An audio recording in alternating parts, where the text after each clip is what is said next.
الحمد لله رب العالمين والعاقبة للمتقين والصلاة والسلام على أشرف الأنبياء والمرسلين نبينا محمد وعلى آله وصحبه أجمعين أشهد أن لا إله إلا الله وحده لا شريك له وأن محمدا عبده ورسوله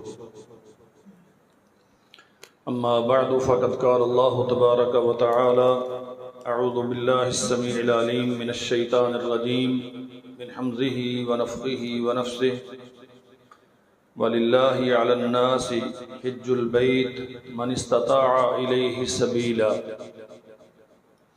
اللهم صل وسلم على عبدك ونبيك محمد وبارك وسلم وصل عليه۔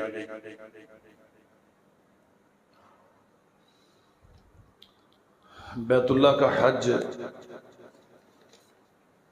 اسلام کی ان اہم ترین عبادات میں سے ایک ہے۔ نبی کریم صلی اللہ علیہ وسلم نے جن عبادات کو اسلام کی اساس قرار دیا ہے وہ 5 بنیادی ارکان جن پہ اسلام کی ساری عمارت استوار ہے، ان میں سے ایک حج کرنا ہے۔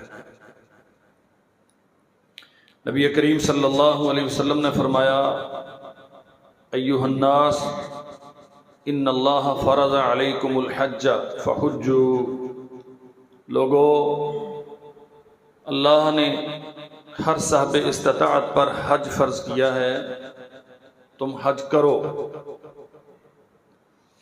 کسی نے سوال کیا اکل عام یا رسول اللہ، اللہ کے رسول ہر سال؟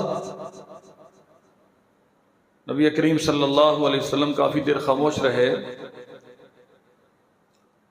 اور اس صحابی کے استفسار پر پھر آپ نے جواب دیا کہ اگر میں کہہ دوں کہ ہاں ہر سال تو تمہارے لیے یہ بہت مشکل ہو جائے، چنانچہ ہر سال حج فرض نہیں ہے، لیکن ہر صاحب استطاعت پر زندگی میں ایک بار ضرور فرض ہے۔ مسند احمد میں حدیث ہے، فرمایا مرۃ واحدہ، زندگی میں ایک بار حج کرنا صاحب استطاعت پر فرض ہے۔ صاحب استطاعت کون ہے؟ جو کسی مشکل کے بغیر وسائل سفر رکھتا ہو، رستہ اس کے لیے طے کرنا ممکن ہو، صحت کے اعتبار سے اتنی لمبی مسافت کے قابل ہو اور جان و مال کو کوئی بہت بڑا یقینی خطرہ لاحق نہ ہو، تو یہ صاحب استطاعت ہے۔ رسول اللہ صلی اللہ علیہ وسلم نے فرمایا من اتا ھذا البیت، جو اس گھر کی زیارت کے لیے حج کے لیے آتا ہے، اس میں فلم یرفث ولم یسفک، بیہودہ بے حیائی والی باتیں بھی نہیں کرتا اور بد کرداری والے عمل بھی نہیں کرتا، رجع کما والدتہ امہ، یہ حج کرنے کے نتیجے میں اتنا گناہوں سے صاف ہو جاتا ہے جیسے اللہ ذو الجلال والاکرام پیدا ہونے والے بچے کو گناہوں سے صاف رکھتے، جیسے اس کی ماں نے اسے آج جنم دیا ہے۔ چند ایک ضروری امور ہیں سمجھنے کے۔ کسی بھی عبادت کے لیے عقیدے کا درست ہونا شرط ہے۔ جس بندے کا عقیدہ ٹھیک نہیں ہے اس کی عبادت قابل قبول نہیں ہے، یہ بڑی طے شدہ بات ہے۔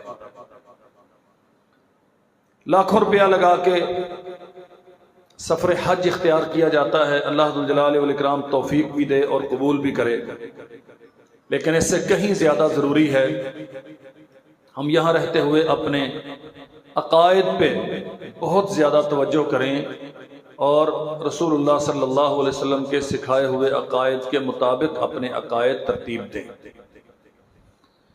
عبادت کی قبولیت کے لیے رزق کا حلال ہونا بھی شرط ہے۔ وہ حدیث حج کے متعلق ہی ہے کہ بندہ بیت اللہ کی دیوار کے ساتھ کھڑا ہو کے بھی اللہ ذو الجلال والاکرام سے مانگے تو جواب یہ آتا ہے کہ چونکہ تیرا کھانا پینا پہننا یہ سارے رزق کے ذرائع حرام کے تھے، فَأَنَّا يُسْتَجَابُ لِذَلِكَ، میں سب کی سن لیتا ہوں، قاتلوں کی بھی، زانیوں کی بھی، شرابیوں کی بھی، چوروں کو بھی، لیکن جو حرام کا کھا کے آتا ہے اس کی نہیں سنتا۔ دوسری اہم ترین بات یہ ہے کہ حج کے لیے جاتے ہوئے اپنے مال و اسباب کا ضرور جائزہ لینا چاہیے، اس میں کہیں حرام کی آمیزش تو نہیں ہے، اللہ ہمیں ہمیشہ اس سے محفوظ رکھے۔ نیت کا خالص ہونا یہ کسی بھی عمل کی قبولیت کے لیے اہم ترین شرط ہے۔ لمبی حدیث ہے، رسول اللہ صلی اللہ علیہ وسلم نے فرمایا بندہ ہجرت جیسا عظیم الشان عمل کرتا ہے، گھر بار چھوڑتا ہے، لیکن اس کی نیت دنیا کا حصول ہے یا کوئی اور مقصد ہے، کسی دوست سے کسی محبوبہ سے ملنا پیش نگاہ ہے، تو ممکن ہے کہ اسے وہ مل جائے۔ ہجرت کا ثواب صرف اسے ملے گا جو اللہ کی رضا کے لیے ہجرت کرتا ہے۔ حج کا ثواب بھی صرف اسے ملے گا جو اللہ کی رضا کے لیے حج کرتا ہے، تشہیر کے لیے، حاجی کہلوانے کے لیے، نمود و شہرت کے لیے، اپنی پارسائی کا دعویٰ کرنے کے لیے، یا اسے محض ایک سیاحت سمجھ کے، ایک آؤٹنگ سمجھ کے وسائل اللہ نے دیے ہیں، پرواہ کوئی نہیں ہے تو چلیں چل پھر آتے ہیں، کوئی چکر شکر لگا آتے ہیں، حج کر آتے ہیں۔ اس نیت سے اگر حج کیا جائے، حج میں نیت حج کی ہی ہو، باقی اگر وہاں سیاحت ہوتی ہے، دوستوں سے ملاقات ہوتی ہے، کوئی مالی منفعت بھی ہوتی ہے تو وہ ساری جائز ہیں، لیکن اصل شرط یہ ہے کہ آپ ٹٹولیں نیت کیا ہے۔ یہاں نیت کے ضمن میں گزارش کروں، ہمارے ہاں بدقسمتی سے عمل ہو نہ ہو اس کی تشہیر ضرور کی جاتی ہے۔ پہلے تو جانے سے پہلے سارے علاقے میں شور شرابہ ہوتا ہے اور بڑے لو لشکر کے ساتھ وہ پھولوں سے لدا ہوا آدمی جا رہا ہوتا ہے، اور پھر ہر قدم پر سیلفیاں لے لے کے وہ ساری دنیا کو دکھا رہا ہوتا ہے۔ مقدس سفر پہ روانگی دعاؤں کی درخواست ہے، بس اس قسم کے کوئی سارا، اس پہ ضرور غور کرنا چاہیے۔ آپ نے 12-15 لاکھ روپیہ صرف کیا، آپ ایک لمبا سفر کرنے جا رہے ہیں، بیوی بچوں سے، گھر بار سے، اہل و عیال سے، رشتہ داروں سے، علاقے سے دور جا رہے ہیں، اور ہر قدم پر کوئی جہاز میں بیٹھا ہوا تصویریں وہ پھینکے جا رہا ہے۔ اس کا مقصد کیا ہے؟ اگر اس کا مقصد ریا نہیں ہے تو اس کا کیا مقصد ہے؟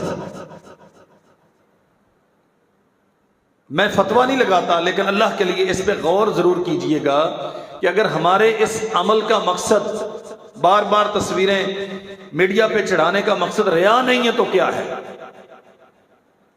اور جب بندہ واپس آتا ہے تو پھر تو سبحان اللہ سارے قید ضابطے، ساری حدیں پھلانگ لی جاتی ہیں، وہ پورا ایک جلوس ہوتا ہے جو اسے وہاں سے وصول کرتا ہے، پھولوں میں لاد کے لے کے آتا ہے، باقاعدہ بینرز لکھے جاتے ہیں، پوسٹیں لگائی جاتی ہیں، ہم مبارکباد پیش کرتے ہیں، جی وہ حج کر کے آیا، ہم مبارکباد پیش کرتے ہیں، یہاں وہاں اس کی تصویریں لٹکی ہوئی ٹنگی ہوئی ہوتی ہیں۔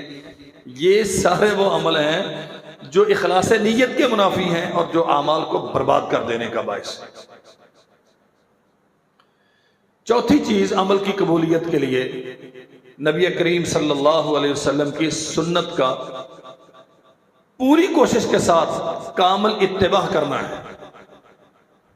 کام ویسے کرنا ہے جیسے محمد رسول اللہ صلی اللہ علیہ وسلم نے کیا ہے۔ میں اختصار کے ساتھ وہ باتیں آپ کی خدمت میں عرض کروں گا جو انشاءاللہ آپ یاد بھی رکھ سکیں، آپ کو کام بھی دیں گی۔ بہت ساری تفصیلات اتنی پھیلا کے بیان کرنا کہ سننے والا خاص یاد نہ رکھ سکے، اس کا بھی فائدہ نہیں ہوتا۔ اور یہ کوئی ایسا کمپلیکیٹڈ مسئلہ نہیں ہے، ایسا کوئی مشکل مسئلہ نہیں ہے، سیدھا سیدھا کام ہے۔ ہمارے ہاں عام طور پہ حجاج کرام حج تمتع کرتے ہیں، حج کی قسمیں ہیں، حج مفرد ہے جو صرف حج ہوتا ہے، اس میں عمرہ نہیں ہوتا، طواف قدوم ہے، جاتے ہوئے اگر آپ منا کے دن سے پہلے بیت اللہ میں پہنچ گئے تو جاتے ہوئے طواف کریں گے اور اس کے بعد سعی کریں گے، اس کے بعد پھر حج کا عمل شروع ہو جاتا ہے۔ ایک ہی احرام کے ساتھ طواف قدوم، سعی اور حج کا عمل شروع ہو گیا۔ طواف احرام آپ کھول نہیں سکتے۔ حج قران ہے، اس میں حج عمرہ کرنا ہے، ایک ہی آپ نے احرام باندھا ہے، عمرہ کرنا ہے، اس کے بعد سعی کو مؤخر کریں گے، اسے لے جائیں گے آخر پہ، اور اسی احرام کے ساتھ بغیر احرام کھولے، بغیر حلال ہوئے آپ حج کے جملہ مناسک ادا کریں گے، اور آخر میں جا کے پھر احرام کھولا جائے گا۔ حج قران میں بھی قربانی ہوتی ہے اور حج تمتع میں بھی قربانی ہوتی ہے۔ ہمارے ہاں عموماً حج تمتع کیا جاتا ہے، اور رسول اللہ صلی اللہ علیہ وسلم کی خواہش بھی تھی، چونکہ آپ پہلے ارادہ کر چکے تھے، وگرنہ آپ کی خواہش تھی کہ میں حج تمتع کرتا۔ گھر سے جب آپ نکل رہے ہیں، احرام باندھنے سے پہلے چند امور بہت ضروری ہیں۔ حجامت بنوا لیں، واجب نہیں ہے، اگر ضرورت نہ ہو حجامت بنوانا واجب نہیں ہے، لیکن بہتر ہے کہ بنا لی جائے تاکہ ان دنوں میں کسی قسم کی کوئی دقت اور پریشانی کا سامنا نہ کرنا پڑے۔ حجامت میں جتنی بھی چیزیں آتی ہیں، اب سب بھائی سمجھتے ہیں، بہنیں سمجھتی ہیں، اس کا اہتمام کریں۔ احرام باندھنے سے پہلے مناسب ہے اچھی طرح غسل کریں، تیل وغیرہ لگا لیں، خوشبو لگا لیں احرام باندھنے سے پہلے، لیکن صرف مرد، عورتوں کے لیے اس کی اجازت نہیں ہے۔ عورتیں تو عام حالت میں بھی گھر سے باہر ایسی خوشبو نہیں لگا سکتی جو دوسرے کی ناک تک پہنچے۔ یہ کرنے کے بعد آپ احرام باندھیں۔ احرام گھر سے بھی باندھا جا سکتا ہے، میقات سے بھی باندھا جا سکتا ہے، میقات سے پہلے بھی باندھا جا سکتا ہے۔ پاکستان سے جب آپ فلائی کریں گے تو ہمارا میقات دوران پرواز آتا ہے، اور وہ سیکنڈوں کا کام ہوتا ہے، میقات گزر جاتا ہے۔ مناسب یہ ہے کہ آپ ایئرپورٹ سے احرام باندھ لیں، گھر سے بھی باندھ کے چلے جائیں تو اس میں کوئی حرج نہیں ہے، لیکن آپ جب احرام باندھ چکے تو فوری طور پہ تلبیہ مت پڑھیں، نیت مت کریں، کیونکہ جب آپ نیت کر لیں گے تو احرام کے احکام آپ پہ لاگو ہو جائیں گے۔ مثلا یہاں سے چیچا وطنی سے آپ نے کراچی جانا ہے یا ملتان سے فلائٹ لینی ہے، یہاں سے احرام باندھ لیا یا ملتان سے باندھ لیا تو میقات تو آپ کا بھی 2.5-3-4 گھنٹے کے بعد آئے گا۔ وہاں وہ آپ کو کاشن دیں گے، فلائٹ میں باقاعدہ انڈیکیٹ کیا جاتا ہے، بتایا جاتا ہے کہ میقات آ گیا ہے۔ وہاں جا کے آپ تلبیہ پڑھیں اور وہاں جا کے نیت کریں۔ اس سے پہلے نیت کرنے کا ایک تکلف یہ ہوتا ہے کہ انسان احرام کی پابندیوں کا شکار ہو جاتا ہے۔ میں انشاءاللہ عرض کرتا ہوں احرام کی پابندیاں کیا ہے۔ جب آپ نے حج تمتع کے لیے یہاں سے سفر اختیار کیا ہے تو آپ عمرے کا احرام باندھیں گے، اور نیت بھی لبیک عمرۃ، دل سے نیت بھی کرنی ہے، اور عمرہ یا حج کی نیت زبان سے یہ لفظ ادا کرنا بھی رسول اللہ صلی اللہ علیہ وسلم کی سنت سے ثابت ہے، اگرچہ یہ واجب نہیں ہے۔ لبیک عمرۃ، دل میں نیت کرنا واجب ہے، زبان سے ادا کریں تو یہ مستحب ہے۔ لبیک عمرۃ کے ساتھ یا اپنی زبان میں کہہ لیں اللہ میں عمرے کے لیے حاضر ہوں، یہ اظہار ہے آپ کا زبان سے۔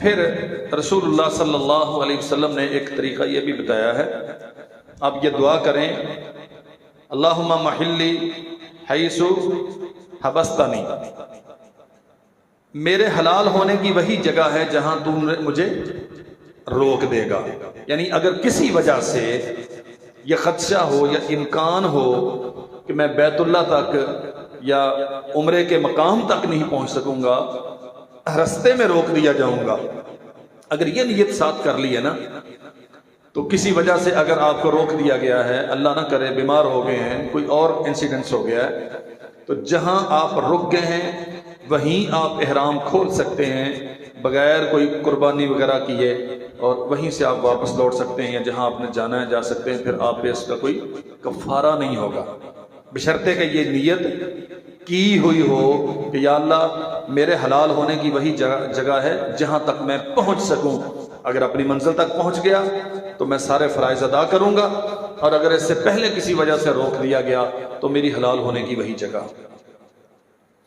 یہ کرنے کے بعد پھر تلبیہ پڑھنا ہے، لبیک اللہم لبیک لبیک لا شریک لک لبیک ان الحمد والنعمت لک والملک لا شریک لک۔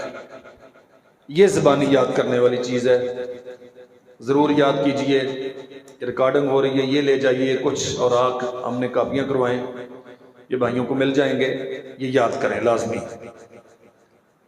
میقات سے نیت کر لی، عمرے کا اعلان کر دیا اور تلبیہ پڑھنا شروع کر دیا۔ سنت یہ ہے کہ مرد حضرات بلند آواز سے تلبیہ پڑھیں، عورتیں آہستہ آواز سے تلبیہ پڑھیں، لیکن دونوں پڑھیں گے۔ بیت اللہ تک جاتے ہوئے رستے میں اگر کہیں کوئی نماز پڑھنی ہے، کوئی ضروری امور انجام دہی کے لیے درپیش ہیں، وہ آپ کریں گے، وگرنہ سارے رستے میں موبائل پہ کھیلنا، ادھر ادھر کی باتیں کرنا، اس کی بجائے پورے انہماک کے ساتھ تلبیہ پڑھنا ہے۔ اس کے معانی پہ بھی غور کرنا چاہیے۔ حج در حقیقت عقیدہ توحید کی شاندار عقیدہ توحید پہ تربیت کا نام ہے۔ لبیک اللہم لبیک، میں گھر میں کیا تھا، میری سماجی حیثیت کیا تھی، علاقے میں میرا کر و فر کتنا تھا، میں سب کو چھوڑ کے اللہ تیری بارگاہ میں حاضر ہو گیا۔ لبیک لا شریک لک لبیک، اس نیت اور اعلان کے ساتھ حاضر ہو گیا ہوں کہ کسی اعتبار سے کوئی ہم سر تیرا ممکن نہیں۔ ان الحمد والنعمت لک، حمد و ثنا کے جتنے کلمات ہیں سارے تجھے روا ہیں، والنعمت لک، احسانات، فضل، نعمتیں، رحمتیں، برکتیں ساری تیری طرف سے، یعنی اللہ کے غیر کا من کل الوجوہ انکار ہے۔ میں بالکل یکسو ہو کے تیرے پاس آ گیا ہوں، میری زندگی میں اب کسی کا کوئی اور عمل دخل نہیں رہا۔ لا شریک لک والملک لا شریک لک، چونکہ بادشاہ تو اکیلا ہے، اس میں کوئی شریک نہیں ہے، اور میں تیرا نوکر اور غلام ہوں، بڑے بادشاہ کی خدمت میں حاضر ہو گیا۔ یہ کلمہ یاد کرنا چاہیے، پڑھتے جائیں حتیٰ کہ بیت اللہ میں پہنچ جائیں۔ اب آپ نے کرنا ہے بیت اللہ کا طواف۔ احرام باندھا ہوا ہے، کوئی کپڑا ہے؟ ہاں بس یہ دے دیں۔ یہ احرام کا طریقہ ذرا سمجھتے ہیں۔ ایک چادر ہے انسلی، جو ازار جسے کہتے ہیں، جیسے ہمارے ہاں پنجابی میں تہ بند باندھی جاتی ہے، لیکن کوشش کریں کہ اسے اس انداز سے باندھیں اجلت میں وہاں اگر چلیں یا دھکم پیل ہو، رش ہو تو وہ کھلے نہیں۔ عام طور پہ اس کے اوپر ایک بیلٹ باندھ لی جاتی ہے تاکہ وہ مضبوط رہے۔ جو اوپر والا کپڑا ہے یہ بھی ویسے ہی کھلا ہوتا ہے، اور جب آپ احرام باندھیں گے تو یہ اسی حالت میں ہوتا ہے، یوں اس طرف پھینک لیں۔ ہمارے ہاں بعض ساتھی یوں کرتے ہیں، جہاں سے احرام باندھا وہیں پہ وہ استباح کر لیتے ہیں، کندھا ننگا کر لیتے ہیں۔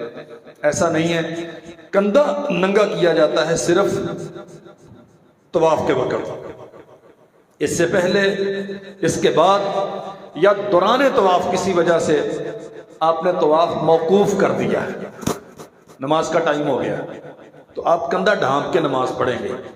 4 چکر آپ کے ہو گئے, 3 آپ کے باقی ہیں, کندھا ڈھانپ لیں گے.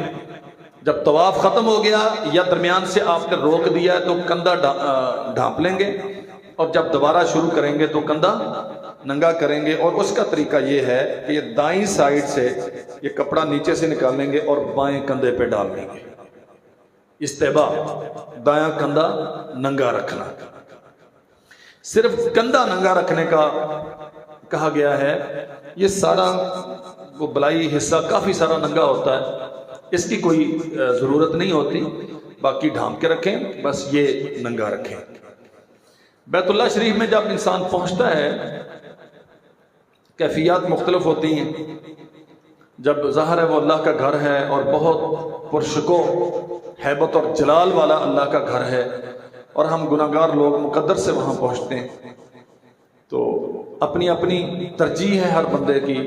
کوئی خاص دعا بیت اللہ شریف کو دیکھ کے پڑھنے کی کوئی دلیل موجود نہیں ہے, اور یہ بھی کوئی گارنٹی موجود نہیں ہے جو ہمارے ہاں ایک عرف معروف ہے کہ بیت اللہ پہ پہلی نگاہ پڑے اور جو دعا کی جائے قبول ہو جاتی ہے. ایسی کوئی حدیث صراحتاً موجود نہیں ہے. باقی آپ کی طلب ہے, تڑپ ہے, آپ کیا دعا پڑھتے ہیں. بیت اللہ شریف تک پہنچتے ہوئے آپ تلبیہ پڑھیں گے اور وہاں جا کے پھر تلبیہ موقوف کر دیں گے, اور اب آپ باوضو حالت میں طواف کریں گے. یہ بات سمجھ لیں, بیت اللہ کا طواف طہارت کی حالت میں باوضو ہونا طواف کے لیے شرط ہے. یہ ذرا میری طرف توجہ کریں. بیت اللہ شریف کی جو موجودہ عمارت ہے تقریباً اس کا نقشہ یا ڈیزائن یوں ہے.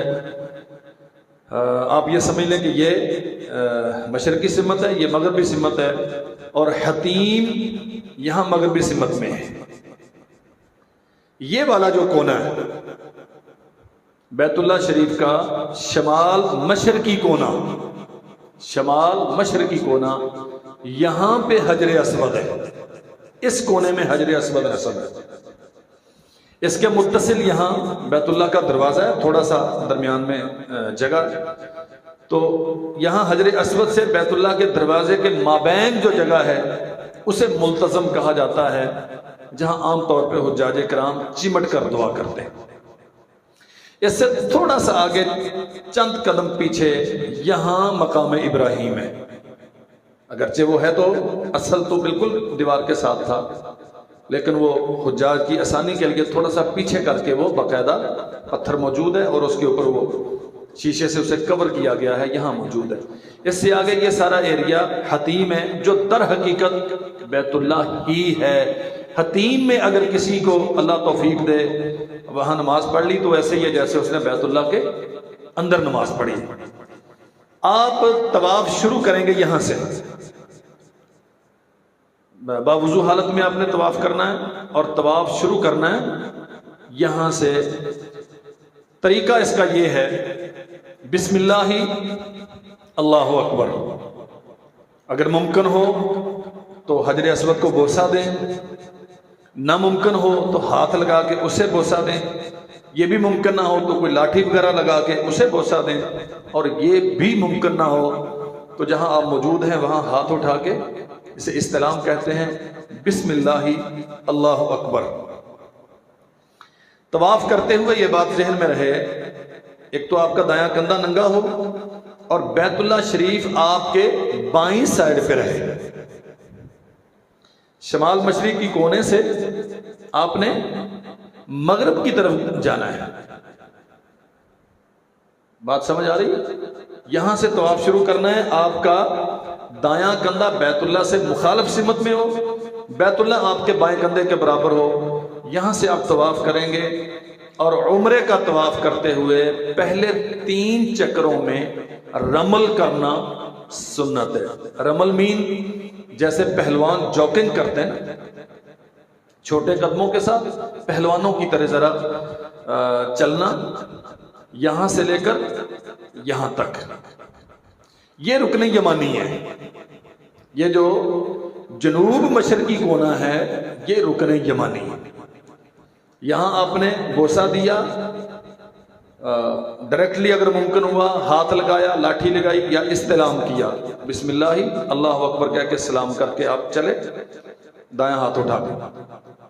اس کے علاوہ کوئی خاص دعا طواف شروع کرتے ہوئے کسی صحیح حدیث میں منقول نہیں ہے، بہت ساری لوگوں نے بنائی ہوئی ہیں، یہی ایک طریقہ ہے طواف شروع کرنے کا۔ یہاں سے یہاں تک رمل ہے، اور یہ جو رکن یمانی ہے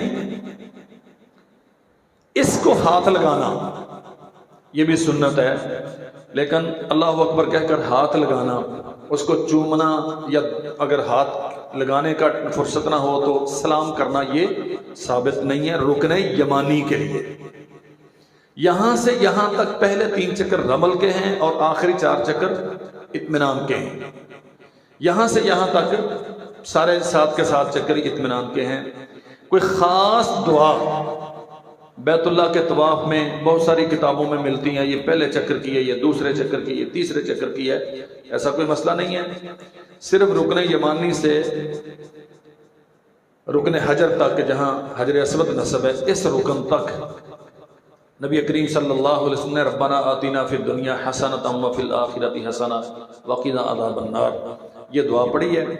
باقی جو آپ کی طلب ہو، جو آپ کی ترجیح ہو، جو آپ چاہیں ذکر کریں، دعا کریں اپنے لیے، غیر کے لیے، وہ آپ کو اختیار ہے، کوئی ایسا مسئلہ نہیں۔ دوران طواف اگر آپ بھول جاتے ہیں چکر کتنے ہوئے ہیں، 3 ہوئے کہ 4 ہوئے، تو آپ اعتماد کریں گے 3 پر جن کے ہونے کا آپ کو یقین ہے، اور جو شک والا چکر ہے وہ اکاؤنٹ نہیں کیا جائے گا، وہ دوبارہ کریں گے۔ دوران طواف اگر وضو زائل ہو جاتا ہے تو آپ کا طواف ختم ہو گیا، اب دوبارہ وضو کریں گے اور اثر نو پھر طواف کریں گے۔ دوران طواف اگر نماز کا ٹائم ہو گیا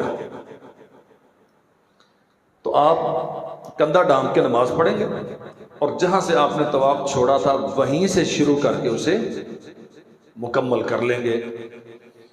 ہر چکر پر، پہلا چکر جب آپ نے شروع کیا ہے بسم اللہ اللہ اکبر، اس کے بعد ہر چکر پر اللہ اکبر، 7 کے 7 چکر یہاں آ کے یہاں سے یہاں تک چکر پورا ہوتا ہے۔ یہاں اگر بوسہ دینے کی فرصت ہو، ہاتھ لگانے کی، لاٹھی لگانے کی، بہت اچھی بات ہے، لیکن عام طور پہ رش اتنا ہوتا ہے، اس کا امکان کم ہوتا ہے، تو پھر جہاں بھی آپ ہیں جس حصے میں بھی بیت اللہ کی طرف رخ کر کے دایاں ہاتھ کھڑا کر کے اللہ اکبر کہہ کے آپ اپنے 7 چکر پورے کریں۔ 7 چکر آپ کے پورے ہو گئے، اب اس کے بعد آپ مقام ابراہیم پر 2 رکعتیں ادا کریں گے۔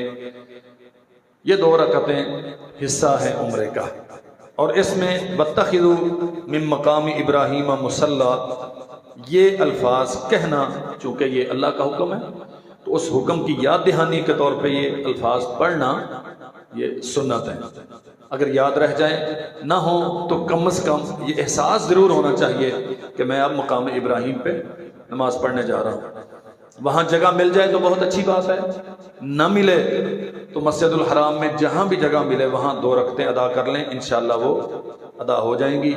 رسول اللہ صلی اللہ علیہ وسلم نے مقام ابراہیم پہ پڑھی جانے والی 2 رکعتوں میں ثنا سورہ فاتحہ، پہلی رکعت میں سورہ کافرون پڑھی ہے، اور دوسری رکعت میں سورہ فاتحہ کے بعد سورہ اخلاص پڑھی ہے۔ یہ کرنے کے بعد پھر زمزم پینا، یہ بھی رسول اللہ صلی اللہ علیہ وسلم کے عمل سے ثابت ہے، تو اگر میسر ہو، ممکن ہو تو چند گھونٹ زمزم کے پئیں، اور اس کے بعد پھر آپ جائیں گے سعی کے لیے۔ یہاں زمزم پینے کے بعد بھی اگر استلام ممکن ہو تو کرنا چاہیے، وہ بھی مسنون ہے۔ یہاں سے آپ جائیں گے سعی کے لیے، اور یہ نقشہ اپنے سامنے رکھیں، بیت اللہ سے سعی بالکل حجر اسود والے ہی کونے میں ہے، صفا مروہ صفا یہاں پہ ہے، یعنی حجر اسود سے یا بیت اللہ شریف سے جو شمال مشرقی کونا ہے وہاں سے سعی کا آغاز ہوتا ہے۔ آپ یوں سمجھ لیں کہ یہاں صفا ہے اور یہاں مروہ ہے، یہاں سے آپ چڑھیں گے صفا پہ جائیں گے، یہ تھوڑی سی چڑھائی ہے، وہاں جا کے پھر سعی شروع کرنے سے پہلے یہ آیت پڑھنی ہے، ان الصفا والمروۃ من شعائر اللہ فمن حج البیت او اعتمر، یہ آیت مبارکہ۔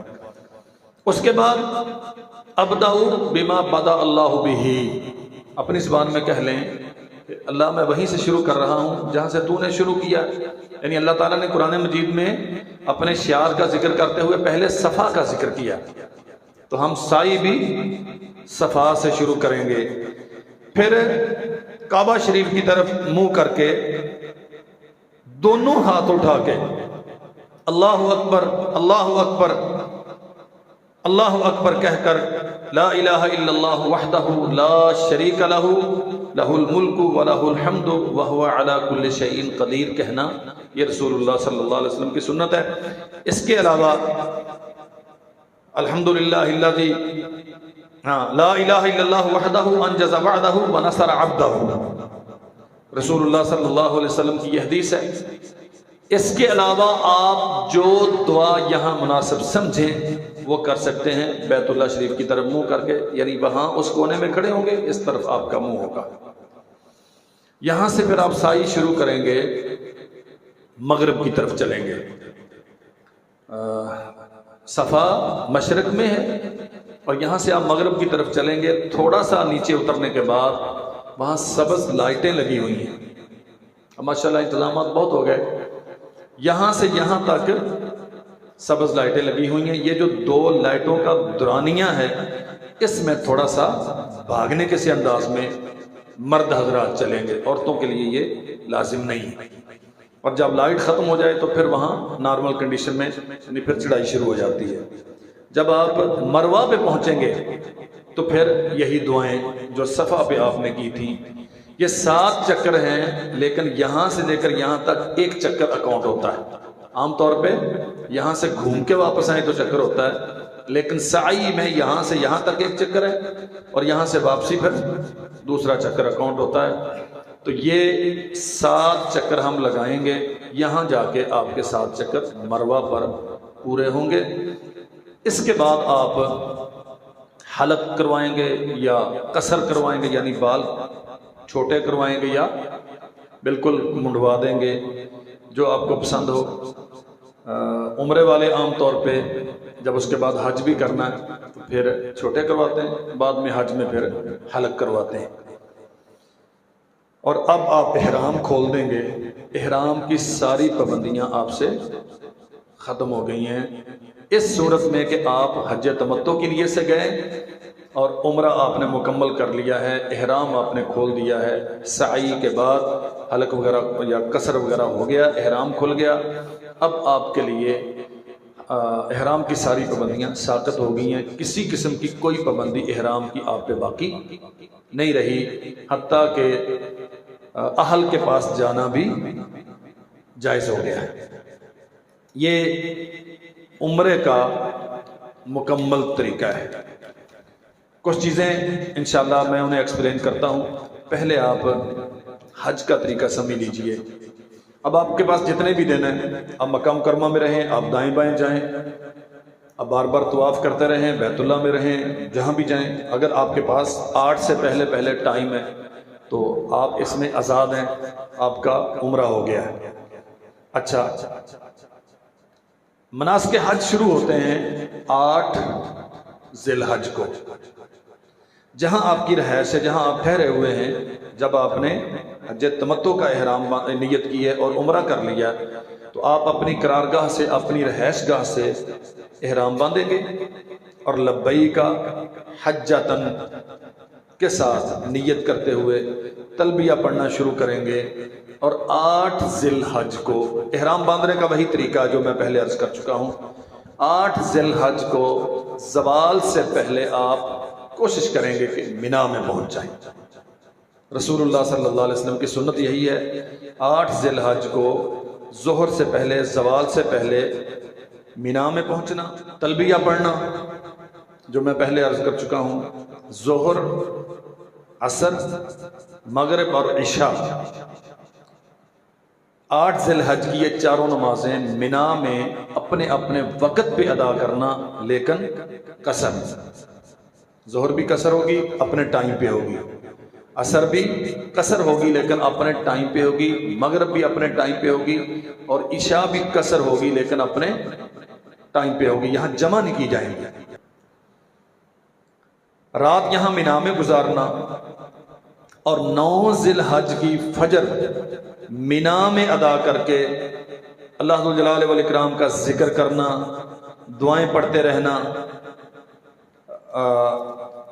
جو بھی آپ اللہ ذو الجلال والاکرام سے مانگنا چاہتے ہیں وہ کرتے رہنا، اور جب اچھی طرح اسفار ہو جائے، سفیدی ظاہر ہو جائے، سورج طلوع نہ ہو، سفیدی اچھی طرح ظاہر ہو جائے، تو پھر وہاں سے تلبیہ پڑھتے ہوئے آپ عرفات کی طرف جائیں گے، تکبیرات پڑھیں گے، تلبیہ پڑھیں گے اور عرفات کی طرف جائیں گے۔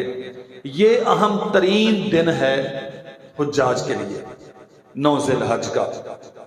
عرفات میں وقوف کرنا ہے، وہاں ٹھہرنا ہے، ظہر عصر وہاں جمع کر کے پڑھی جائیں گی، قصر ظہر کے وقت میں، اذان 1 ہوگی، اقامتیں 2 ہوں گی اور یہ پڑھی جائیں گی۔ یہاں خطبہ حج بھی ہوتا ہے، یہاں حجاج کرام تلبیہ پڑھتے ہیں، اللہ ذو الجلال والاکرام سے دعائیں کرتے ہیں، جنت کا سوال کرتے ہیں، جہنم سے آزادیاں مانگتے ہیں۔ یہاں ایک مسٹیک یہ ہوتی ہے، عام طور پہ بیان کیا جاتا ہے کہ جبل رحمت کی طرف منہ کر کے آپ کریں، اس کی تو کوئی دلیل موجود نہیں ہے، البتہ بیت اللہ شریف کی طرف اگر رخ کیا جائے تو وہ مستحب ہے۔ جبل رحمت کی طرف منہ کرنا یا اس پہ چڑھ کے دعائیں کرنا اور یہ سمجھنا کہ یہاں زیادہ قبول ہوتی ہیں، ایسا نہیں ہے۔ رسول اللہ صلی اللہ علیہ وسلم نے فرمایا عرفات سارے کا سارا ہی وقوف ہے، جہاں بھی آپ کھڑے ہو کے مانگ لیں اللہ ذو الجلال والاکرام سنتا ہے۔ یہاں ظہر عصر اکٹھی کر کے پڑھیں گے اور تلبیہ وغیرہ، ذکر اذکار، لا الہ الا اللہ وحدہ لا شریک لہ لہ الملک ولہ الحمد وہو علی کل شیء قدیر، اللہ کی حمد و ثنا کے کلمات، یہ سارا کچھ آپ کریں گے۔ وقوف عرفات میں کرنا ہے، عرفات کے باہر وادی عرنا یا ادھر ادھر کوئی دائیں بائیں کی گھاٹیوں میں وقوف نہیں ہوتا، وقوف عرفات کے اندر ہی ہوتا ہے، عرفات کے اندر ہی کرنا ہے، اور وقوف کو ہی حج قرار دیا گیا ہے۔ جس کا وقوف رہ گیا اس کا حج نہیں ہوتا۔ مغرب کی نماز غروب آفتاب کے بعد، 9 ذی الحج کو آفتاب غروب ہونے کے بعد مغرب اور عشاء پڑھے بغیر آپ یہاں سے چلیں گے اور مزدلفہ جائیں گے، یہاں سے چلیں گے اور مزدلفہ جائیں گے، سورج غروب ہونے کے بعد نکلیں گے۔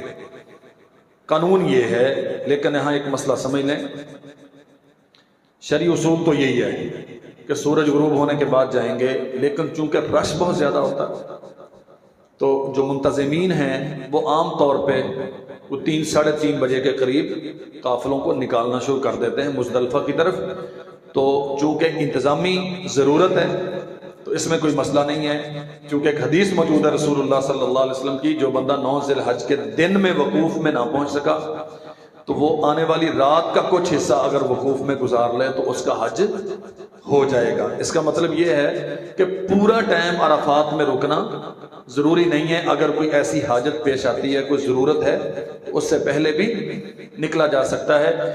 شرعی قانون اور اصول یہ ہے کہ آپ غروب کے بعد نکلیں، مغرب اور عشاء جا کے مزدلفہ میں ادا کریں، یہ رات وہاں آرام کریں، اللہ ذو الجلال والاکرام کی تعریف و تسبیح میں، حمد و ثنا میں، لیکن زیادہ تر یہاں آرام کیا جاتا ہے۔ مغرب اور عشاء مزدلفہ میں اکٹھی کر کے پڑھی جاتی ہیں، اذان 1 ہوئی ہے اور اقامتیں 2 ہوئی ہیں، یعنی یہ 10 کی رات ہے۔ 9 ذی الحج کے بعد والی رات آپ مزدلفہ میں گزاریں گے۔ فجر کی نماز کے بعد مزدلفہ میں فجر کی نماز ادا کرنے کے بعد کثرت کے ساتھ اللہ ذو الجلال والاکرام کا ذکر کریں گے، اور سفیدی ظاہر ہونے کے بعد وہاں سے نکلیں گے اور آپ منا کی طرف جائیں گے۔ سورج طلوع ہونے سے پہلے مزدلفہ سے نکلیں گے اور آپ مینا کی طرف جائیں گے. یہ یوم النحر ہے 10 ذی الحج. اس دن 4 کام ہوتے ہیں جو حجاج کرام نے کرنے ہیں. رستے میں جہاں سے بھی آپ کو آسانی کے ساتھ میسر آ جائیں.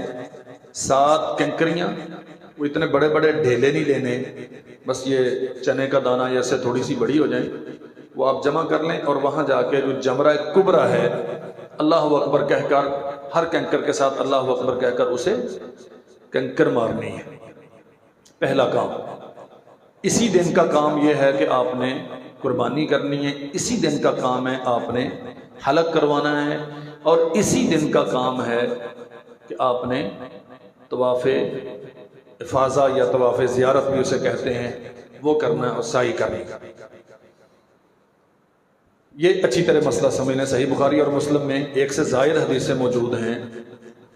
ترتیب میں کوئی دائیں بائیں بھی ہو جائے تو کوئی مسئلہ نہیں ہے. رسول اللہ صلی اللہ علیہ وسلم سے باقاعدہ پوچھا گیا اللہ کے نبی اگر میں یہ کام پہلے کر لوں، فرمایا کوئی حرج نہیں. اگر یہ پہلے کر لوں، فرمایا کوئی حرج نہیں.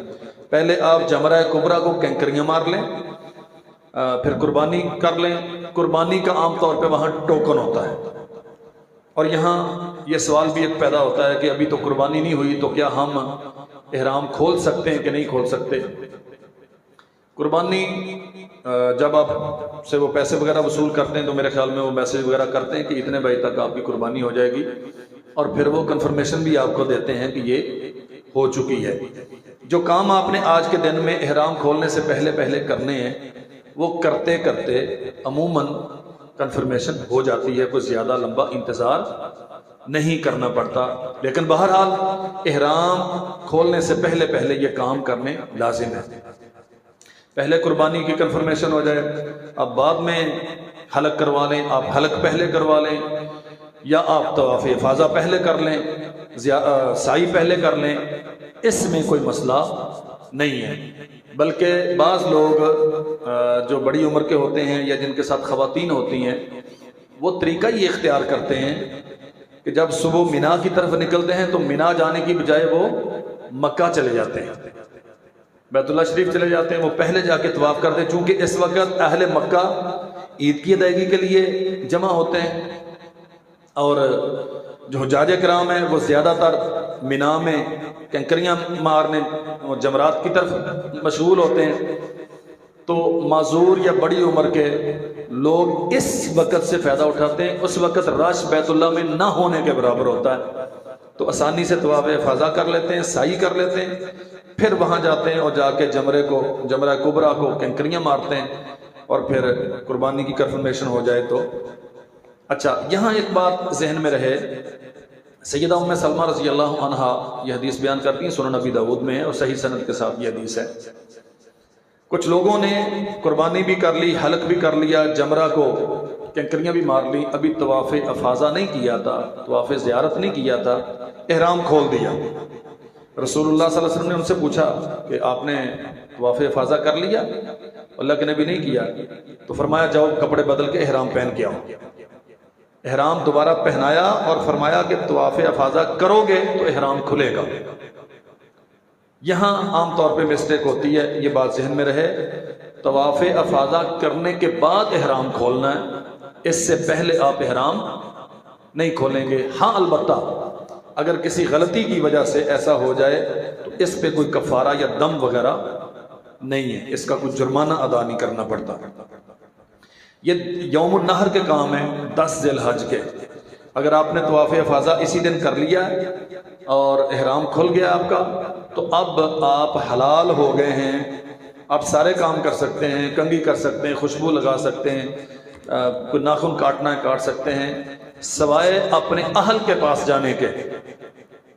باقی سارے کام آپ کے لیے جائز ہیں. اسے تحلل اصغر کہتے ہیں کہ آپ وظیفہ زوجیت ادا نہیں کر سکتے، مباشرت نہیں کر سکتے، باقی سارے کام آپ کے لیے جائز ہیں. اگلے دن آپ نے مینا میں جانا ہے دوبارہ اور زوال کے بعد تینوں جمرات کو ساتھ ساتھ کینکریاں مارنی ہیں اللہ اکبر کہہ کر 11 کو. 12 کو ہاں یہ راتیں آپ نے وہیں پہ بسر کرنی ہے، 11 کی رات بھی 12 کی رات بھی مینا میں، یہ لازم ہے۔ دن میں اگر کوئی مسئلہ بنتا ہے، کوئی دائیں بائیں جانا ضروری ہے، ضروری ہو تو جایا جا سکتا ہے، ادروائز وہاں مینا میں رکنا چاہیے۔ 11 کی رات بھی 12 کی رات بھی آپ نے مینا میں بسر کرنی ہے، اور زوال کے بعد تینوں جمرات کو ساتھ ساتھ کنکریاں مارنی ہیں۔ چاہیں تو 13 کو بھی زوال کے بعد تینوں جمرات کو کنکریاں مار لیں، اگر نہ مارنا چاہیں تو 12 تک جو مار لی ہیں یہ آپ کو کفایت کر جائیں گی۔ یہ سورہ بقرہ میں قرآن مجید میں اللہ تعالیٰ نے صراحت بیان کیا۔ اس کے بعد آپ طواف وداع کریں گے، یہ لازم ہے، اور اس کے بعد پھر آپ کا حج مکمل ہو گیا۔ آپ مدینہ شریف جانا چاہتے ہیں یا جہاں بھی جانا چاہتے ہیں آپ جا سکتے ہیں۔ یہاں چند چیزیں ہیں جو ملحوظ رہیں۔ احرام باندھنے کے بعد کیا کیا کام ہیں جو انسان نہیں کر سکتا؟ احرام کی پابندیاں ہیں۔ ایک تو جب آپ نے احرام باندھنا ہے، نیت کرنی ہے، تلبیہ پڑھنا ہے، بیت اللہ کا طواف کرتے ہیں، بعد میں جا کے وہ تو سارا عمل ہے، لیکن اس کے ساتھ کچھ چیزیں ہیں جو اللہ ذوالجلال والاکرام نے احرام کی حالت میں منع کر دی۔ جسم کے کسی حصے سے محرم آدمی کوئی بال کاٹے، کھینچے، اکھاڑے، ناخن کاٹے، یہ اس کے لیے جائز نہیں ہے۔ خوشبو لگانا بھی محرم کے لیے جائز۔ مرد سر نہیں ڈھانپے گا، جو کپڑا یا کوئی بھی چیز، ٹوپی، خود وغیرہ سر کے ساتھ لگ جاتا ہے وہ سر پہ رکھنے کی مرد کو اجازت نہیں ہے۔ البتہ عورتوں پر چونکہ عورتوں کا عام لباس ہی احرام ہوتا ہے تو اس لیے عورتیں سر ڈھانپیں گی، لیکن عورتیں دستانے نہیں پہنیں گی، اور چہرے پہ جو بالکل ساتھ ملا ہوا نقاب ہوتا ہے یہ کرنا ان کے لیے جائز نہیں ہے۔ سامنے سے اگر مرد آتے ہیں تو گھونگھٹ وغیرہ نکال سکتی ہیں، جو جیسا کہ سیدہ عائشہ رضی اللہ عنہا بیان کرتی ہیں کہ ہمارے چہرے کھلے ہوئے تھے جب ہم طواف میں تھیں، حج میں تھیں، لیکن جب مرد سامنے سے آتے تو پھر ہم کپڑا سامنے کر لیتی تھی۔ تو اس کا معنی یہ ہے کہ گھونگھٹ وغیرہ نکالنا، وہ جو تھوڑا سا ہٹ کے لٹکاتے ہیں کپڑا، بالکل چہرے کے ساتھ جو فکس نقاب ہے اس کی عورتوں کو اجازت نہیں ہے۔ محرم آدمی جو انسانی باڈی کے مطابق سلے ہوئے کپڑے ہیں یہ نہیں پہنے گا، عورتوں کا میں نے بس واضح کر دیا۔ یہ جتنے کام ہیں ان میں سے اگر کوئی کام غلطی سے ہو جائے یا بھول کے ہو جائے، پتہ نہیں تھا اس لیے ہو گیا، یا ذہن میں نہیں رہا اس لیے کسی نے پکڑ کے ٹوپی سر پہ رکھ لی، تو اس پر اگر بھول کے ہو جائے تو کوئی مسئلہ نہیں ہے، لیکن اگر جان بوجھ کے کرتا ہے، غلطی کرتا ہے، تو پھر وہ 3 روزے رکھے گا یا 6 مسکینوں کو ایک وقت کا کھانا کھلائے گا یا کوئی قربانی ذبح کرے گا۔ یہ ان 3 میں سے کوئی ایک جرمانہ یا کفارہ اسے ادا کرنا ہوگا، یہ اللہ نے سورہ بقرہ میں بیان فرمایا۔ کسی بھی قسم کا شکار کرنا یا شکار میں مدد دینا محرم کے لیے جائز نہیں ہے۔ اگر اس نے ایسا کام کیا تو وہ شکار کے جانور کا ہم مثل جانور بطور کفارہ اسے وہاں ذبح کرنا ہوگا صدقے کے طور پہ۔ ایسے ہی منگنی کرنا، نکاح کرنا یا کروانا یہ بھی حالت احرام میں جائز نہیں ہے، لیکن یہ منگنی یا نکاح اگر اس قسم کا کوئی رشتے کی بات وہاں کرا لی تو اس کا کفارہ استغفار ہی ہے، کوئی خاص اس پہ جرمانہ نہیں لگایا گیا۔ اگر اہلیہ ساتھ ہے تو اس کی قربت اختیار کرنا یہ بالکل اس سے پرہیز کرنا چاہیے، لیکن بفرض محال کسی خاص کیفیت کا بندہ شکار ہو گیا اور انزال وغیرہ ہو گیا تو یاد رکھنا چاہیے ایک اونٹ یا گائے ذبح کر کے مکہ کے فقراء میں تقسیم کرنا یہ لازم ہے، اور اگر مباشرت کر بیٹھا اور یہ مباشرت 10 ذی الحج کو مینا میں پہنچنے سے پہلے ہو گئی تو اس بندے کا حج باطل ہو جائے گا. باقی حج کے کام سارے کرے گا لیکن یہ حج اس کا اکاؤنٹ نہیں ہوگا. آئندہ سال پھر اسے حج کرنا پڑے گا. ایک اونٹ یا گائے حرم کی حدود میں ذبح کر کے فقراء مکہ میں تقسیم کرنا بھی اس پہ لازم ہے. ہاں البتہ اگر یہ مباشرت جمرہ کبریٰ کو کینکریاں مارنے کے بعد کی تو اس کا حج تو اکاؤنٹ ہو جائے گا لیکن دم ایک اونٹ یا گائے پھر بھی ذبح کر کے مساکین مکہ کو کھلانا اس پہ لازم ہوگا. حالت احرام میں اگر عورت کو حیض یا نفاس وغیرہ کی شکایت ہو جاتی ہے تو وہ حج کے سارے کام کرے گی سوائے طواف کے. تو پاک ہونے کے بعد پھر وہ طواف کرے گی. یہ کچھ پابندیاں تھیں جو حالت احرام میں لازم ہوتی ہیں.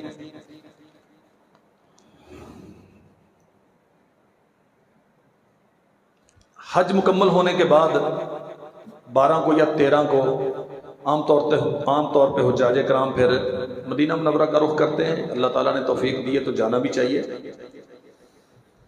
لیکن مدینہ شریف کی طرف جاتے ہوئے وہ رسول اللہ صلی اللہ علیہ وسلم کا مبارک شہر ہے اور اہل ایمان کی امیدوں آرزوؤں اور محبتوں کا مرکز ہے. مدینہ منورہ سے محبت کرنا یہ رسول اللہ صلی اللہ علیہ وسلم کی حدیث سے ثابت ہے. اللہ کے نبی نے فرمایا یا اللہ ہمارے دلوں میں مدینہ کی محبت پیدا کر دے مکہ جیسی یا مکہ سے ڈبل. اس لیے اس شہر کی محبت اپنے دل میں رکھنی چاہیے. وہاں جانا چاہیے مسجد نبوی میں نماز کی ادائیگی کی نیت لے کر. 1000 نماز کا ثواب ہے. جائیں تو رسول اللہ صلی اللہ علیہ وسلم پر درود پڑھتے جائیں. ذہنی طور پہ ایک تصور ضرور ہونا چاہیے کہ ہم اس عظیم الشان انسان کے مبارک شہر میں جا رہے ہیں جس نے ساری دنیا کو اللہ ذوالجلال والاکرام کی توحید کا پیغام پہنچایا. کتنی سعادتیں مصیبتیں اور قربانیاں دینے کے بعد مسجد نبوی میں جا کے نمازیں ادا کریں اور اللہ ذوالجلال والاکرام توفیق دے ممکن ہو تو ریاض الجنہ میں نماز پڑھیں. یہاں زیارتوں کے نام پہ مدینہ منورہ میں بہت کچھ ہوتا ہے. ایک تو وہاں یہ ایک حدیث بیان کی جاتی ہے کہ وہاں 50 نمازیں پڑھنی ہیں, پتہ نہیں کتنی پڑھنی. اس کی تو کوئی دلیل موجود نہیں ہے. سندن اس حدیث کی کوئی یا اس بات کی کوئی حیثیت نہیں ہے. البتہ سنن ترمذی میں ایک روایت موجود ہے حسن درجے کی, جس بندے نے روئے زمین کی کسی بھی مسجد میں 40 دن تکبیر اولیٰ کے ساتھ نماز پڑھی اللہ ذوالجلال والاکرام اسے نفاق سے پاک کر دیتا ہے. تو یہ مسجد نبوی کے ساتھ خاص نہیں ہے, یہ کسی بھی مسجد کے لیے ہے. مدینہ منورہ میں جانا, مسجد نبوی میں جا کے نمازیں پڑھیں, ریاض الجنہ میں جانے کی کوشش کریں, رسول کریم صلی اللہ علیہ وسلم کے روضہ مبارک پہ جائیں, وہاں جا کے درود و سلام کا نذرانہ پیش کریں, سلام کریں رسول اللہ صلی اللہ علیہ وسلم کو, ابو بکر عمر کو وہاں لکھا ہوا بھی ہے رضی اللہ عنہما. بقیع میں جائیں, نبی علیہ السلام گئے ہیں, سنن نبی داؤد میں حدیث ہے, وہاں جا کے اہل بقیع کے لیے آپ نے دعا کی ہے, آپ بھی دعا کریں. یہ قبرستان میں جانا اپنی آخرت کی فکر, اور وہاں جا کے میں جو سمجھتا ہوں یہ سبق ملتا ہے کہ اتنے عظیم الشان لوگ اگر دنیا پہ باقی نہیں رہے اور وہ تہ زمین چلے گئے تو میری اور آپ کی کیا حیثیت ہے. اللہ ذوالجلال والاکرام کو کسی انسان کی کوئی محتاجی اور ضرورت نہیں ہے, وہ تو اپنی بندگی کے لیے انسانوں کو دنیا میں بھیجتا ہے. وہاں جائیں, جو عام دعا ہم پڑھتے ہیں السلام علیکم یا اہل الدیار من المؤمنین والمسلمین وانا انشاءاللہ بکم للاحقون, یہی دعا ہے قبرستان جانے کی. وہاں دعا, وہاں تصویریں بنانے کی بجائے اور وہ قبریں پہچاننے کی بجائے کہ یہ فلاں کی ہے یہ فلاں کی ہے, اس کی بجائے وہاں جا کے دعا کرنی چاہیے. سنن نبی داؤد میں ہے, اللہ کے نبی نے دعا کی ہے. شہداء احد کی قبروں پہ جائیں اگر جانا چاہتے ہیں. یہ کوئی حج کا حصہ نہیں ہے, یہ عمرے کا حصہ نہیں ہے. عمرہ اور آپ کا حج مکمل ہو گیا مکہ مکرمہ میں. یہاں تو صرف زیارتیں ہیں, رسول اللہ صلی اللہ علیہ وسلم کا شہر ہے, بہت ساری زیارتیں ہیں, لیکن مدینہ منورہ میں آنے کا بھی اصل مقصد اللہ کی رضائی ہونا چاہیے. اپنے نبی سے محبت, اپنے نبی کے شہر کی زیارت محبت کی نیت سے, مسجد کی زیارت خاص طور پہ, اور وہاں نماز کی ادائیگی فضیلت پانے کی نیت سے. مسجد قباء میں جانا, مشروع ہے اپنی رہائش گاہ سے وضو کر کے جائیں، وہاں جا کے 2 رکعتیں ادا کریں، اللہ کے نبی نے فرمایا ایک عمرے کا ثواب ملتا ہے۔ باقی دیکھنے کی جگہ بہت ہیں، اگر اللہ آپ کو فرصت دے دیکھنا کوئی منع بھی نہیں ہے، لیکن نیت ہی سیر و سیاحت کی لے کے جانا یہ کوئی کاموں میں سے کام نہیں ہے۔ اللہ ذوالجلال والاکرام ہمیں سمجھنے کی توفیق عطا فرمائے۔ جو بھائی جا رہے ہیں اللہ ذوالجلال والاکرام ان کا جانا ان کے لیے مبارک کرے، اور جو نہیں جا رہے اللہ ذوالجلال والاکرام ان کے لیے مقدر کرے۔ کسی بھائی کے ذہن میں کچھ سوال ہے یا کوئی تشنگی رہ گئی ہے تو آپ پوچھیں۔ کہاں ہیں کاپیاں لے کے؟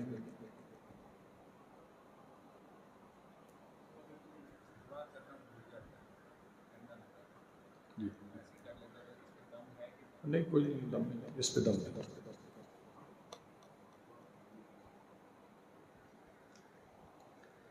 چلیں جی، اللہ تعالیٰ آپ کو جزائے خیر دے۔ یہ کچھ اس کی کاپیاں کروائی ہیں، یہ شارٹ سا کر کے یہ حج کا جتنا طریقہ ہے سارے حوالے بھی دیے ہوئے ہیں۔ الحمدللہ ہم نے کوشش کی ہے، میں نے اپنے اساتذہ سے بھی مشورہ کیا ہے جنہوں نے بار بار حج کیا ہے، جو وہاں مدینہ یونیورسٹی میں پڑھتے رہے ہیں انہیں بھی دکھایا ہے، تو ان کی اپروول کے بعد یہ ہم نے جاری کیا۔ ویسے جو عمرے کا طریقہ یہ تو مجھے بنا بنایا ملا ہے، تو یہ حج کا طریقہ ہم نے اس میں ساتھ شامل کیا۔